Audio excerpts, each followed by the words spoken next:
Welcome to Community Corner. I'm your host, DeWitt Taylor, and my two friends are... Okay, welcome. My name is Aaron County Castle. Hello, everyone. My name is Ryan Nicholas. Today we welcome Matt Buck, a friend to all of us. He works for CMS, Community Living Services, an agency that assists those with mental illness and developmental disabilities. They are awarded a community education partnership grant from Michigan Consumers for Healthcare, known as MCH. The goal in this outreach is to help people fully understand which aspects of the Affordable Care Act of 2010 will affect them and what they can do to prepare for the challenges. This is highly important and crucial information to learn. Welcome, Matt. Well, thank you, David, very much. It's nice to see you guys here. Please tell us about your current job. Well, currently at CLS, I am what they call the Network Administrative Coordinator. So what we do is we provide supports, like you said, David, to people with mental illness and with developmental disabilities. And we do that through a network of different providers.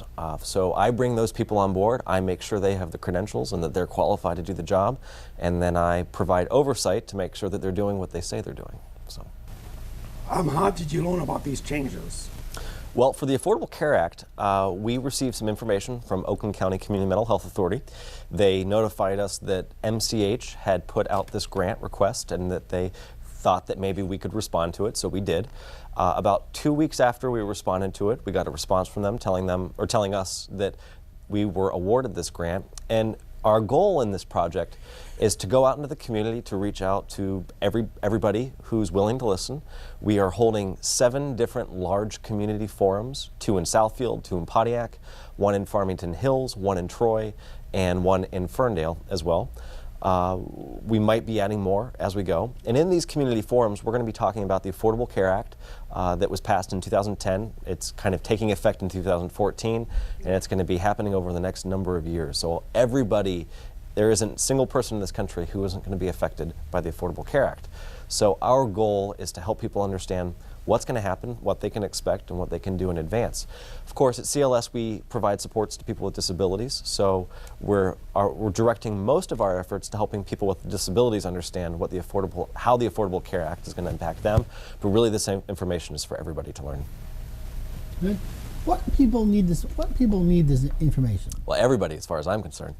Like I said, we're going to be directing our efforts mostly to people with disabilities, but really there's a lot of provisions in the Affordable Care Act to help families, to help households, to help people who have low income, to help people who are elderly, to help children all get health care and the benefits that they need to really access health care in an efficient and affordable way. So our goal really in this is to reach out to everybody who's willing to listen. Matt, please talk to us how and provide all the information regarding the upcoming healthcare plan changes. We do have a website available through Facebook right now. If you go to facebook.com/Affordable Care and Empowerment. You can do that in the search bar if you have Facebook. You can pull up our website. Please like us. We have a lot of resources available on the Facebook page already. We have resources to help people with disabilities know how it's going to affect them. We have resources to help families learn how it's going to affect them. We have information on how to reach out to your representatives and your legislators to let them know what you think about the Affordable Care Act and how it's going to impact you. Right now, we do need a lot of people to reach out to legislators in Michigan to let them know how it's going to impact them, because we need our legislators to have a full understanding of the people who are going to be impacted by this legislation. We also have our partners at Michigan Consumers for Healthcare at MCH. Their website is available, and we have a link to that on our Facebook page. We are also developing a whole other web page where we're going to have videos and pictures and all that good kind of stuff available for everybody to kind of take a look at, so that if you can't get to one of our community forums, you'll be able to access one of the presentations that we have available on the web. What we're going to be discussing at these community forums has mostly to do, there are three main parameters that are in the Affordable Care Act. There's helping people who have insurance keep their insurance, or if they want, they can find new insurance. It's also helping people who don't have insurance get insurance. And then one of the problems that we've seen over the last number of years is people taking advantage and committing fraud, waste and abuse of dollars. We also need to see a coordinated effort of our practitioners and our providers really working together to help patients and individuals find information that's available to them and to receive quality treatments. So the programs that are out there at this point are really to incentivize families to help them afford health care costs. So there are direct tax credits that are available to families and households, kind of tax credits that they can receive that benefit immediately from the moment they sign up for health care. There's also public exchanges that are going to be made available where people can log onto the internet and they can compare health insurance plans side by side so they can see what's best for them and they can make the most well-informed decision that's possible. There's also ways that they're going to expand Medicaid, and in what we do at CLS, that's a very important factor. For the people that we support at CLS, I think the expansion in the Medicaid program and the expansion in the Medicare program, how they're going to better that, are probably going to be the two biggest impacts that people with disabilities will see as a result of the Affordable Care Act.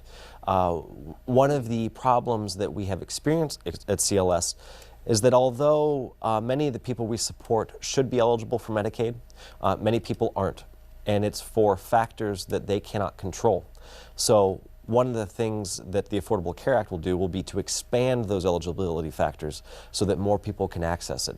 And looking at the numbers of the people that we serve, I can tell you that those factors are going to help people, about 90 to 95% of people who currently don't have Medicaid or our agency access Medicaid. So we're going to see a huge number of individuals, both families we serve, both individuals who live on their own, access Medicaid and health care through a variety of different mechanisms and options that are going to be available to them thanks to the Affordable Care Act. CLS does a lot of stuff. Absolutely. Absolutely, we do. My question is this, because every time you hear about the Affordable Care Act, since I'm on Medicaid, since I get Medicaid dollars from the government SSI, Yep. Will this healthcare plan affect me as a disabled person, and will it affect my SSI? Well, it shouldn't affect your SSI. So your SSI is a program that is completely different from healthcare. It's an entitlement program that's afforded to you, and it's not really associated with healthcare, except that people who get SSI also get Medicaid, as you said. Now, because you receive Medicaid, that's going to continue. You shouldn't see any changes in your eligibility for Medicaid, but what it will do is hopefully it'll increase your options of providers, namely. One of the biggest problems that people with disabilities have experienced being on Medicaid is that they can't find doctors who are willing to accept Medicaid. So now what they're doing as part of this program, they're actually increasing the reimbursement rates for Medicaid to be equal to the reimbursement rates for Medicare. Now, if you know anything about Medicare, what that means is that all doctors, or actually the vast majority of doctors, are required to accept Medicare. So if we can increase the reimbursement rates for Medicaid to the same level as Medicare, hopefully that will incentivize more doctors to accept Medicaid, which is going to increase options for people with disabilities who receive Medicaid to have better access to higher quality medicine. So one thing you might experience is more access, hopefully. What it will also do is help people who currently don't have Medicaid to receive the benefits that you're currently getting. What year are these awesome changes going to take place? Well, it's happening over a long period of time. So the Affordable Care Act was passed in 2010, and in September of 2010, we saw the first effects that really happened. The first effect to take place was that children with pre-existing conditions can no longer be denied coverage. Adults with pre-existing conditions they cannot be denied coverage as of 2014. That's when that provision will take effect. In the meantime, there's a lot of things that are happening along the way. For example, people with pre-existing conditions right now can go onto hipmichigan.org and they can find affordable health care plans that are available to them cheaper than what they would typically experience. People with pre-existing conditions typically have paid a lot of out-of-pocket expenses, and one of the programs right now that's in place is to help minimize those costs. Now in 2014, the provision that prohibits insurance companies from denying coverage to people with pre-existing conditions will take effect. The vast majority of all the provisions in the Affordable Care Act will take effect January 1st, 2014. But they don't have an immediate impact. States have 5 years total to implement all the changes to 100% of the expected effect. Some of the programs like Medicare, if you have ever heard of the Medicare donut hole, people... I love donuts. I love donuts too. I love donuts. Well, this is not a good donut hole. One of the provisions currently in Medicare, and if you know anybody who has Medicare, ask them about this, they probably know about it. If you have Medicare Part D, which is the prescription drug coverage, Medicare Part D assists with payments for prescription drugs up to about $2,600, $2,700. After that, the Medicare beneficiary is responsible for all of the out-of-pocket costs for the entire prescription, all the costs, up until about $4,000. And then only at about $4,000 does Medicare kick back in and help pay for some of the remaining costs. And so what that does is it places a huge burden on the individual who has significant prescription drug needs to pay for those costs out of pocket. Typically people who have high medical expense costs, people with disabilities, people with mental illness, are typically marginalized and disenfranchised and also don't have access to income. Therefore, paying for those high drug costs is sometimes out of the question.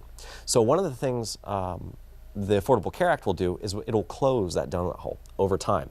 Now that begins to happen actually in 2011, so we're already kind of in that process of that's getting it's closing more and more and more. But that won't take full effect until 2021. Okay. So we're looking at a 10-year process to close that gap. So you can see that there's a lot of different changes. Some started in 2010, some are happening now. They all start to fully take effect in 2014, some wrap up by 2019, and some of them even wrap up in 2021. Now, how do people with disabilities contact our senators and state representatives? To get information about the Affordable Care Act? Yeah. Well, one of the things they can do is they can log onto Facebook at Affordable Care and Empowerment. Under our events page, you can access all 7 of those large community-based forums that we'll be doing. You can find out the dates and times. Our phone number and contact information is also on the Facebook page. For reservations for these forums, you want to reach out to Lee Hilbert, and that phone number is 248-547-2668. You can also email me if you wish. My email address is mbuck, that's B-U-C-K, at COMLIV as in Victor, SERV as in Victor.com. So that's comlivserve.com. I can provide you with more information. On Facebook, of course, you can also post comments. We welcome anybody to submit comments, to post questions. We want to facilitate this ongoing conversation because people have a lot of questions about the Affordable Care Act and what it means to them. So one of the things they can do is they can post questions on Facebook. I can respond directly on Facebook. I can provide resources. I can give answers. I can help people understand what it is that they need to know. So really, any of those ways, reach out to us. We'll get back to you. Thank you. Thank you. Sound good? What is your favorite drink? My favorite drink? Oh, that's a hard one. I think actually iced tea is probably. Iced tea, really? Yes. Matt, what is your favorite movie of all time? Oh, now that one I know the answer to. Now, I doubt anybody has ever seen this movie. I took a course in college on Russian and Soviet film. Russian and Soviet? Yes, Russia. And there was a film that was produced back in 1959. It was by a Soviet director, and it's called Ballad of a Soldier. And it's really, really hard to find, but if you have Netflix, you can find it on Netflix. Ballad of a Soldier? Ballad of a Soldier. It is my single favorite movie of all time. Yeah, I want Netflix so bad. You know, I used to have it. I don't have it anymore, but it was. I loved it while I did have it. So. Have you ever heard of T-Bone? Yes, but I actually don't have cable, so I don't even have that DVR device to record TV. No, I don't. That sounds good. I'm gonna have a TiVo from at home, and I could get Netflix on my TiVo. Yeah. And actually, one thing that I've seen now is I have an iPhone, and so I can download the Netflix app to my iPhone, and then I can plug that into my TV, and I can get Netflix on my TV that way. That's kind of cool. Cool. Whoa. Hello. Anything more? No. Anything more? We can leave it at that. That's fine. Closing. What's your favorite computer? I actually don't have a computer, You don't? except for work. Except for work. Well, Matt, it has been powerful to hear of this important information, medical information, and the details telling us our audience what might affect them. They can also find out about this schedule of informational health forums. Thank you so much for having all of us this helpful information. I'm Ryan Nicholas Gray.